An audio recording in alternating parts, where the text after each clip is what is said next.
everyone, I'm Apeksha Singh, your biology educator and I welcome everyone in this wonderful series जिसका नाम है rapid revision, जिसमें हम बहुत ही कम टाइम के अंदर अंदर एक चैप्टर का रिविजन करवा देते हैं। और आज जिस चैप्टर की बारी है उसका नाम है बायोटेक्नोलॉजी प्रिंसिपल्स एंड प्रोसेसेस। तो चलिए सबसे पहले हम मतलब समझते हैं कि इसका मतलब क्या है, बायोटेक्नोलॉजी का क्या मतलब होता है। यहाँ पर हम किसी भी लिविंग ऑर्गेनिज्म या फिर एंजाइम का इस्तेमाल कर रहे हैं ताकि हम कोई यूजफुल प्रोडक्ट बना सके। ठीक है, अब यहाँ पर दो चीजें आपको समझनी है कि जेनेटिक इंजीनियरिंग क्या होता है और दूसरा बायो प्रोसेस इंजीनियरिंग क्या होता है। जेनेटिक इंजीनियरिंग की अगर मैं बात करूं तो यहाँ पर आप जेनेटिक मटेरियल में, है ना, जेनेटिक मटेरियल में ऑल्टरेशन करवा रहे हो। साथ ही साथ यहाँ पर बेसिकली आप अपने मन पसंदीदा, है ना, जैसे आप स्टेप्स देखोगे जेनेटिक इंजीनियरिंग में, तो सबसे पहले आपको क्या करना होता है, आपको अपने जीन ऑफ इंटरेस्ट को आइडेंटिफाई करना पड़ता है कि भाई ये पर्टिकुलर कैरेक्टर है जिसमें मैं इंटरेस्टेड हूं, है ना। तो उस पर्टिकुलर कैरेक्टर को आइडेंटिफाई करना और उसको हम क्या बोलेंगे, जीन ऑफ इंटरेस्ट बोलेंगे। तो उसी जीन ऑफ इंटरेस्ट को, है ना, उसी जीन ऑफ इंटरेस्ट को हमें होस्ट में पहुंचाना है, जो होस्ट सेल है उसमें पहुंचाना है। कैसे पहुंचाओगे? With the help of vector. ठीक है, आई बात समझ में, जो जेनेटिक इंजीनियरिंग समझ में आ गया होगा। बायो प्रोसेस इंजीनियरिंग क्या होती है?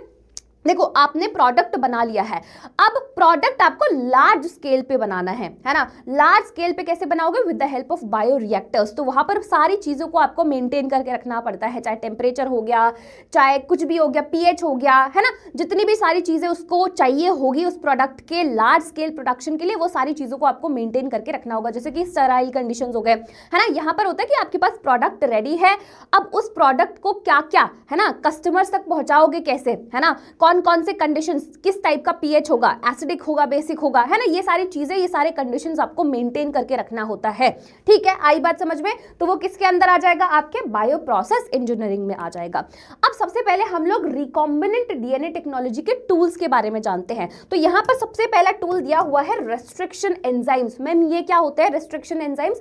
बेसिकली ये आपके मॉलिक्यूलर सीजर्स होते हैं, है ना, मॉलिक्यूलर सीजर्स होते हैं। जैसे मैंने बोला आपको जीन ऑफ इंटरेस्ट, जो आपको जीन ऑफ इंटरेस्ट है उसको लगाना है। कैसे लगाओगे? जब तक कहीं पे आप कट नहीं लगाओगे, है ना। तो ये कट कौन लगाते हैं? आपके यही रेस्ट्रिक्शन एंजाइम्स। इसी वजह से इनको हम लोग मॉलिक्यूलर सीजर्स भी बोलते हैं। ठीक है, अब ये कहां पर कट लगाते हैं? कुछ स्पेसिफिक साइट्स होते हैं जिसको हम लोग रेस्ट्रिक्शन साइट्स बोलते हैं। ठीक है, वहां पर जाकर ये कट लगाते हैं। यहां पर जैसे लिखा हुआ है cut DNA at specific palindromic sequences. Palindromic sequences क्या होते हैं? जैसे एग्जांपल ले लो नितिन।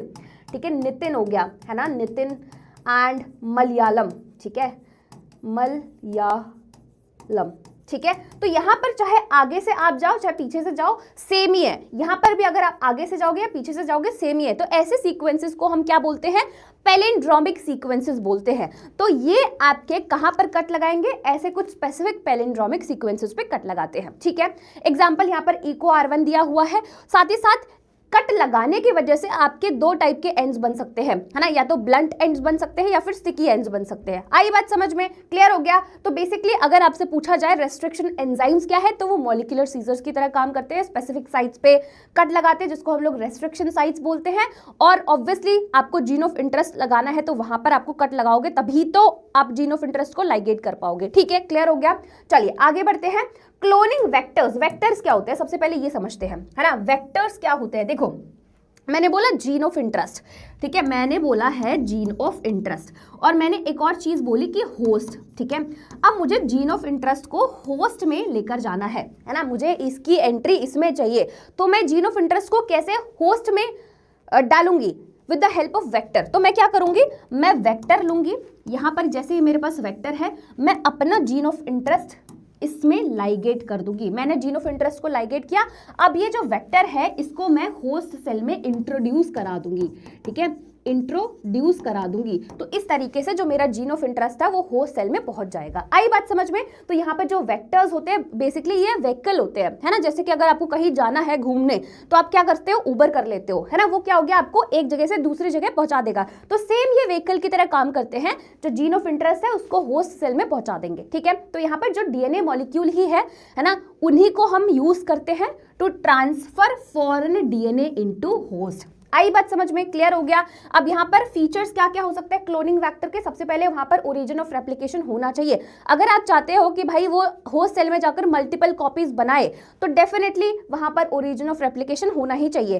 फिर उसके बाद सिलेक्टेबल मार्कर्स होने चाहिए उसमें, है ना। फिर उसके बाद रेस्ट्रिक्शन साइट्स होने चाहिए, जहां पर कुछ ऐसे स्पेसिफिक साइट्स जहां पर आपका रेस्ट्रिक्शन एंजाइम आकर कट लगाएगा। फिर लास्ट में कि स्मॉल साइज होना चाहिए, ज्यादा बड़ा साइज नहीं होना चाहिए वेक्टर का। तो ये कुछ फीचर्स हो गए क्लोनिंग वेक्टर के, ठीक है। आगे बढ़ते हैं। अब कुछ कॉमन वेक्टर्स है, जैसे कि यहाँ पर PBR322 प्लाज्मिड, है ना, बैक्टीरियोफेजेस, कॉस्मिड्स, ये क्या है, कुछ कॉमन वेक्टर्स है ना। अब कॉम्पिटेंट होस्ट क्या होता है, यूजुअली ई. कोलाई होता है, ताकि वो रिकॉम्बिनेंट डीएनए को ले सके, जिसको हम कॉम्पिटेंट होस्ट बोलते हैं। जैसे यहाँ पर मैंने एक एग्जांपल दिया हुआ है PBR322 का, है ना, ये आपसे पूछा जाता है, तो इसके बारे में हम लोग थोड़ा सा डिस्कशन कर लेते हैं। अगर आप यहाँ पर गौर से देखोगे तो जैसे मैंने बोला क्या क्या चीजें होनी चाहिए, ओरिजिन ऑफ रेप्लिकेशन होना चाहिए, सिलेक्टेबल मार्कर्स होने चाहिए, साथ ही साथ और क्या होना चाहिए, रेस्ट्रिक्शन साइट्स होने चाहिए, जहां पर आपके रेस्ट्रिक्शन एंजाइम्स आकर कट लगाएंगे। तो यहाँ पर वो सारी चीजें है ना, ये आर्टिफिशियली मेड है ये जो वेक्टर है। अगर आप यहां पर देखोगे तो ये ओरिजिन ऑफ रेप्लिकेशन हो गया, है ना। ये जो आपको दिख रहे हैं ना, एम्पिसिलिन रेजिस्टेंट, टेट्रासाइक्लिन रेजिस्टेंट, ये दोनों सिलेक्टेबल मार्कर्स है, ठीक है। और BAM-H1, है ना, EcoR1, PVU1, PST1, ये क्या है, ये रेस्ट्रिक्शन साइट्स है जहां पर आके कट लगाया जाएगा, ठीक है। आई बात समझ में। तो मतलब मैम जितनी भी चीजें आपने बताई, जितने भी फीचर्स आपने क्लोनिंग वेक्टर के बताए, वो सारी चीजें इसमें प्रेजेंट है, ठीक है। अब जैसे PBR322 की मैं बात करूंगी तो इसके दो सिलेक्टेबल मार्कर्स है, जैसे मैंने बता दिया, एम्पिसिलिन रेजिस्टेंट जीन और टेट्रासाइक्लिन रेजिस्टेंट जीन, ठीक है, बहुत ही बढ़िया बात है। साथ ही साथ बहुत सारे रिकॉग्निशन साइट्स है फॉर रेस्ट्रिक्शन एंजाइम्स, जहां पर वो आकर कट लगाने वाले हैं।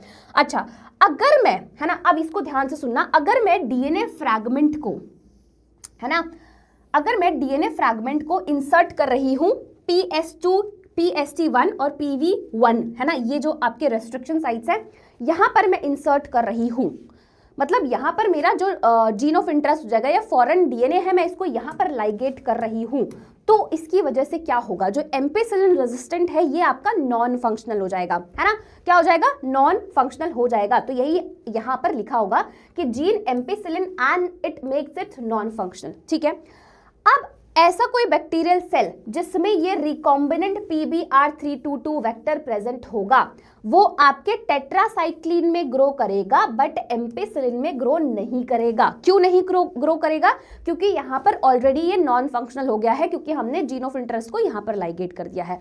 वहीं पे उल्टा ले लो, अगर आपने BAM-H1 यहाँ पर इस साइट पे अपना जीन ऑफ इंटरेस्ट को इंटीग्रेट किया, तो इसको ये नॉन फंक्शनल बना देगा।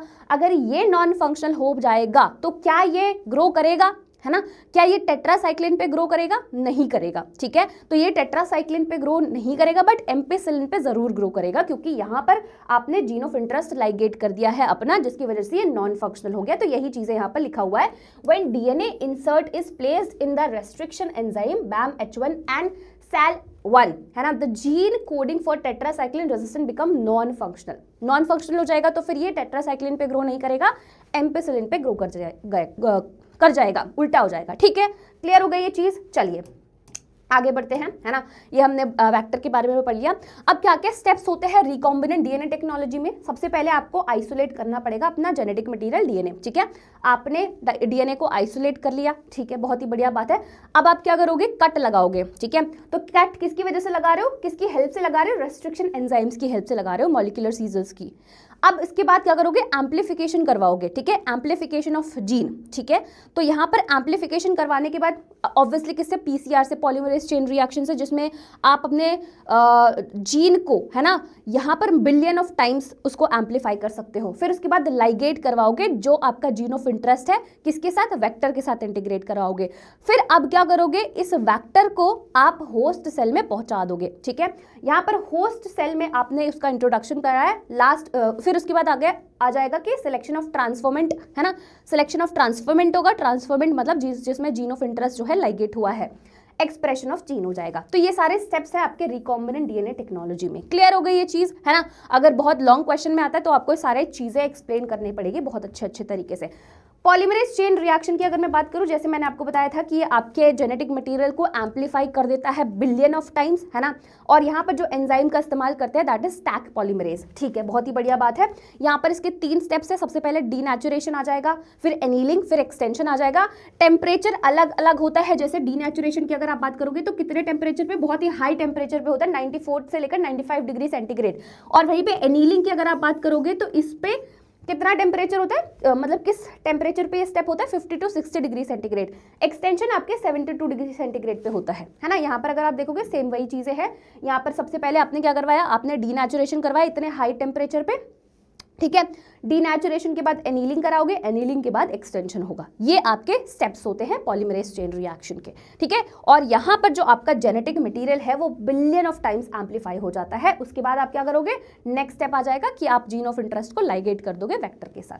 आइए आगे बढ़ते हैं। यहाँ पर एक और टेक्निक आपको बता देती हूँ, जेल इलेक्ट्रोफोरेसिस, क्योंकि इससे क्वेश्चन आता है। जेल इलेक्ट्रोफोरेसिस एक ऐसा मेथड है जिसकी हेल्प से आप डीएनए फ्रेगमेंट्स को सेपरेट कर रहे हो, है ना। और यहाँ पर जो डीएनए फ्रेगमेंट सेपरेट होंगे किस बेसिस पे होंगे, लेंथ के बेसिस पे, है ना, साइज ऑफ लेंथ। तो अगर आप यहाँ पर देखोगे, यहाँ पर ये प्रोसेस अच्छे से समझाया गया है। ये जो आपको दिख रहा है ना, ये वाला जो दिख रहा है ना, इस तरीके से जो बनाया है, ये वेल्स है जहाँ पर आप अपना सैंपल लोड करोगे, ठीक है। सैंपल में क्या क्या होगा, आपका डीएनए होगा, बफर होगा और ब्रोमोफिनोल डाई होगा। यहाँ पर आप इसको लोड करोगे। यहाँ पर सबसे पहले आपके क्या कहलाएंगे, डीएनए लैडर कहलाते हैं, जो एक रेफरेंस की तरह काम करेंगे, ठीक है। मतलब ये आपके नॉन डीएनए सैंपल्स होंगे जो एक रेफरेंस की तरह काम करने वाले हैं। अब आपने क्या किया, आपने जेनेटिक मटेरियल और बफर और ब्रोमोफिनोल जो भी डाई है, आपने ब्रोमोफिनोल ब्लू डाई है उसको यहाँ पर लोड कर दिया और आपने स्विच ऑन कर दिया है ना। अब क्या होगा, यहाँ पर जो सबसे छोटू वाला डीएनए का फ्रैगमेंट होगा वो इधर की तरफ भागेगा, ठीक है। तो यहाँ पर इस तरीके से ये अपने आप को अरेंज कर लेंगे। सबसे स्मॉलेस्ट जो है नीचे की साइड होगा, सबसे लार्जेस्ट जो है वो ऊपर की साइड होगा, ठीक है। तो इस तरीके से अपने आप को अरेंज कर लेते हैं। यहाँ पर जो जेल का इस्तेमाल किया हुआ है, हमने एग्रोस जेल का इस्तेमाल किया हुआ है।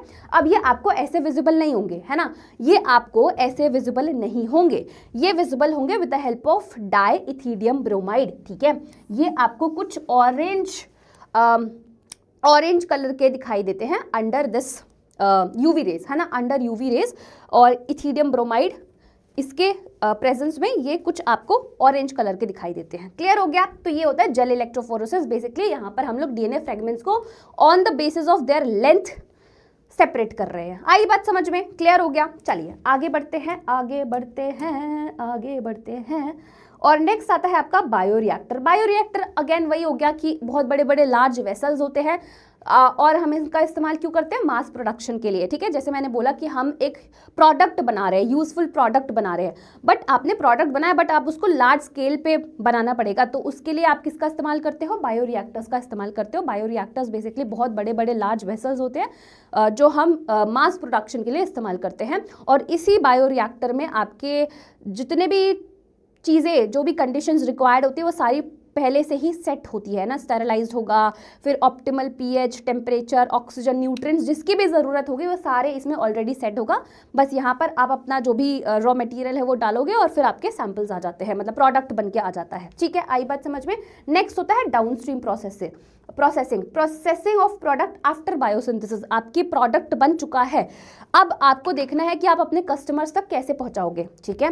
तो सबसे पहले क्या करवाओगे, इसमें सेपरेशन होगा, है ना, separation, purification, formulation, quality check, ये सारी चीज़ें होंगी इसके अंदर।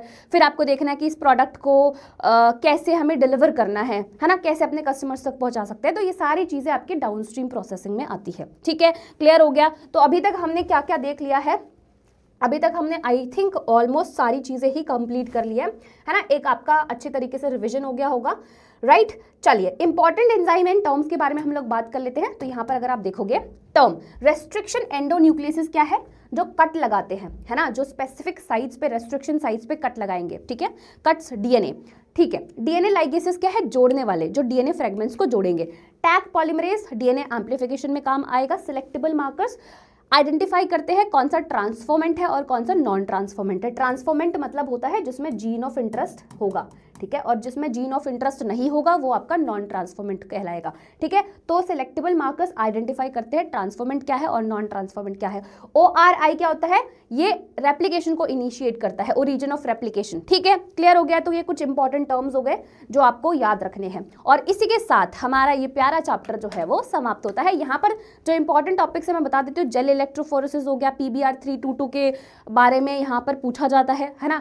और अगर आपने जो जीन ऑफ इंटरेस्ट है वो इस रेस्ट्रिक्शन साइट पे लगा दिया है तो उसकी वजह से क्या होगा, है ना, किसमें ग्रो करेगा किसमें नहीं ग्रो करेगा, ये भी आपसे पूछा जाएगा, है ना। ये सारे कुछ इंपॉर्टेंट टॉपिक्स है जो आई एम होपिंग आपने बहुत अच्छे तरीके से पढ़ लिए होंगे, और इसके साथ आपका रिवीजन भी हो गया होगा। जो बच्चे सोच रहे हैं कि इस वीडियो को देखकर हमें सब कुछ समझ में आ जाएगा, नहीं बेटा, प्लीज़ आप इससे पहले पढ़ाई करिए, है ना। मैं तो ये भी नहीं बोल रही तुम मेरे वन शॉट देखो, कहीं से भी पहले पढ़ाई करके आओ अच्छे से, उसके बाद अगर आप इस वीडियो को देखोगे तो ही ये आपके लिए यूज़फुल होगी, अदरवाइज ये यूज़फुल नहीं होगी, पहले बता रही हूँ, है ना। तो चलिए इसी के साथ हम लोग एंड करते हैं इस वीडियो को, मिलेंगे नेक्स्ट वीडियो में, तब तक के लिए bye bye, tata, take care and पढ़ाई करते रहो।